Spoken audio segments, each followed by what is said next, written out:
10 मार्च से हिमाचल प्रदेश विधानसभा का बजट सत्र शुरू हो रहा है। इस बार संयोग कहें या कुछ और, सोमवार से ही बजट सत्र शुरू हो रहा है और सोमवार को ही मुख्यमंत्री बजट पेश करेंगे 2 बजे के बाद। सर, ये संयोग है या फिर कुछ हो रहा है? क्योंकि 2 बजे के बाद जो है पहली बार शायद मेरी ध्यान में तो बजट सत्र पेश हो रहा है। ये संयोग ही है जी कि 10 तारीख को भी सोमवार है और 17 को भी सोमवार है। जी 10 को माननीय राज्यपाल महोदय सदन को संबोधित करेंगे और 17 को माननीय मुख्यमंत्री महोदय बजट पेश करेंगे। तो ये संयोग ही है क्योंकि 10 और 17 जो है वो सोमवार है। जी। कितनी बैठकें इस बार रखी गई है? क्या बिजनेस होने वाला है? कितने प्रश्न अब तक आ चुके हैं और कितने विषय आ चुके हैं नियमों के तहत चर्चा के लिए? 16 सीटिंग होंगी जी 10 से लेकर 28 तक। सैटरडे भी वर्किंग है जी और इसलिए ताकि चर्चा के लिए अधिक समय मिले, विषय ज़्यादा से ज़्यादा उठें। और प्रश्न तो 963 के करीब आ चुके हैं। इसमें जो है स्टार्ट भी हैं, अनस्टार्ट भी हैं, ऑनलाइन भी आए हैं, ऑफलाइन भी आए हैं। और 24 के करीब जो अन्य नियम हैं उनके तहत चर्चाएं आई हैं, जिनको हमने सरकार को जो है जवाब के लिए भेज दिया है। और उसकी लिस्टिंग जो है हम एक दिन पहले शुरू करते हैं, 24 घंटे पहले। तो वो क्योंकि 10 तारीख को माननीय राज्यपाल महोदय सदन को संबोधित करेंगे, इसलिए उस दिन तो कोई अन्य विषय नहीं लगता है रूल्स के मुताबिक, जी प्रेसिडेंस के मुताबिक। और 11 से विषय जो है लिस्ट होना शुरू हो जाएंगे, प्रश्नकाल के रूप में, 0 आवर के रूप में। फिर जो भी लेजिस्लेटिव बिजनेस होगा, सप्लीमेंट्री होगा। 17 तारीख को भी जो है अन्य कोई विषय नहीं होगा एक्सेप्ट फॉर द बजट। तो हमारी ये कोशिश है कि जो भी प्रश्नों के माध्यम से सूचनाएं माननीय सदस्यों को चाहिए हों वो सरकार से प्राप्त हों, और हम ये कोशिश भी करेंगे और सुनिश्चित भी करेंगे। और चर्चाओं के माध्यम से भी जो जानकारी माननीय सदस्यों को चाहिए वो भी उनको मिले, इस बात को भी सुनिश्चित करेंगे। विधानसभा सचिवालय पूरी तरह से सत्र के लिए तैयार है। हमारे अधिकारी डे नाइट काम कर रहे हैं हमने, और मैं भी पूरी तरह से तैयार बैठा हूं। और हमने जो फॉर्मल मीटिंग्स हैं जिसमें लॉ एंड ऑर्डर की है, press accreditation committee, media accreditation committee की है, या मीडिया के सभी बंधुओं से, साथियों से जो हम प्रेस ब्रीफिंग करते हैं, वो औपचारिकताएँ चल रही हैं। और उसके बाद ऑल पार्टी मीटिंग भी होगी, बिजनेस एडवाइजरी भी होगी। और मुझे पूर्ण विश्वास है कि सदन जो है सदन के संचालन के माध्यम से हिमाचल प्रदेश जनता के जनहित के विषय यहाँ उठेंगे और उनके ऊपर जो है सवाल जवाब भी होंगे, चर्चाएं भी होंगी और उनका निराकरण भी होगा। सर, अमूमन 20 बैठकें जो है बजट सत्र की होती रही हैं।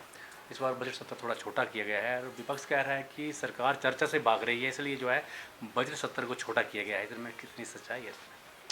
अब 16 सीटिंग तो हो रही हैं, पिछली बार तो इससे कम थी।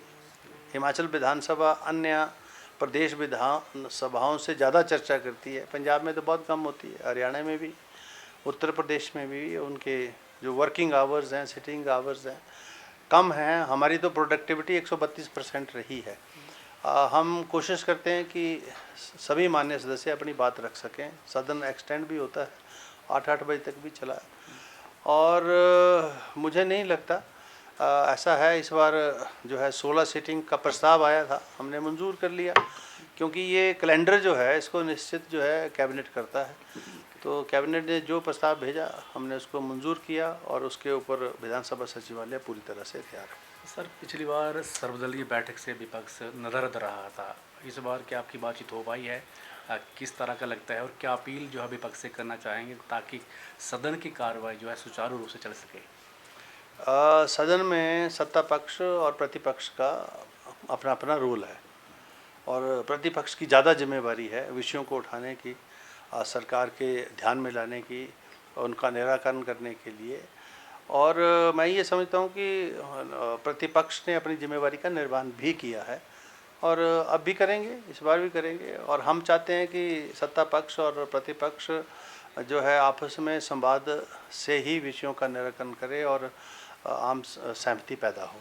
तो इसलिए ऑल पार्टी मीटिंग होती है। पिछली बार नहीं आ पाए थे, जो हमारा विंटर सेशन हुआ तो, लेकिन वो व्यक्तिगत कारणों की वजह से नहीं आ पाए थे। अभी 9 तारीख को रखी है और मुझे पूर्ण विश्वास है, उम्मीद भी है कि सारे आएंगे, प्रतिपक्ष के नेता भी आएंगे और उनके सहयोगी भी आएंगे और जो जो उस मीटिंग के मेंबर हैं और पार्लियामेंट्री अफेयर मिनिस्टर उनके भी आएंगे और हम जो है सदन की कार्रवाई दोनों से संवाद के माध्यम से चलाएंगे। ऐसा मेरे प्रयास रहे हैं, पूर्व में भी, अब भी हैं और आगे भी रहेंगे।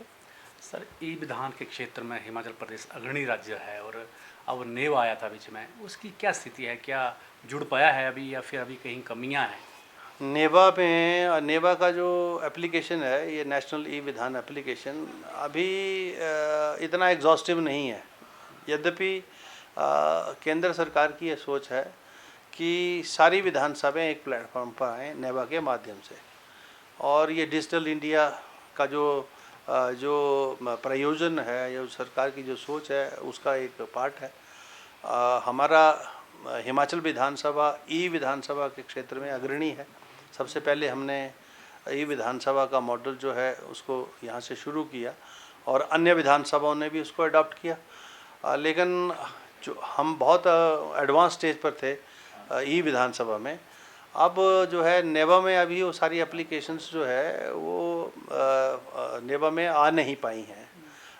मतलब उसमें कुछ विषय हैं ऐसे जिसको समय समय पर हमने केंद्र का जो मंत्रालय है, पार्लियामेंट्री अफेयर मिनिस्टर, उनसे टेकअप भी किया है और उनको इस बारे में जो है हमने जो है जानकारी भी दी है और उनसे कहा भी है कि ये जल्दी से आप हमारा सहयोग करें ताकि नेवा के जो नेवा एप्लीकेशन का जो मंशा है आपकी, या नेवा एप्लीकेशन के माध्यम से हम जो चाहते हैं कि सारी सूचनाएं आम जनमानस तक पहुँचें, देश का कोई भी व्यक्ति कहीं भी बैठे हुए जो है विधानसभाओं में क्या होता है, किस प्रकार की चर्चा हो रही है, उसकी जानकारी प्राप्त कर सके।